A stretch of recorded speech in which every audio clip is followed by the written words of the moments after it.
இப்படி கொண்டு போய் நிக்க வைப்பாங்க ஷோரூம்ல. அப்போ ஷோரூம்ல வரவங்க அப்படி சுத்தி பார்ப்பாங்க.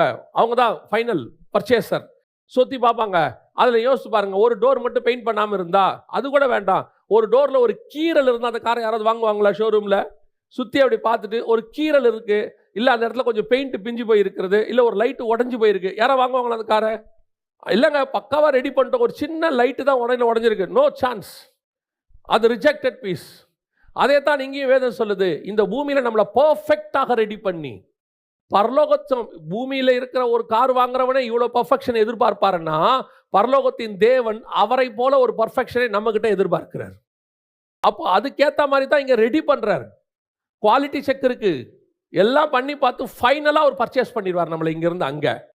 அப்போ இந்த தேவ தூதர்களை போல இருக்க போறவங்க அதுக்கான பிராக்டிஸ், அதுக்கான அதான் ப்ளூ பிரிண்ட், அதான் மேப்.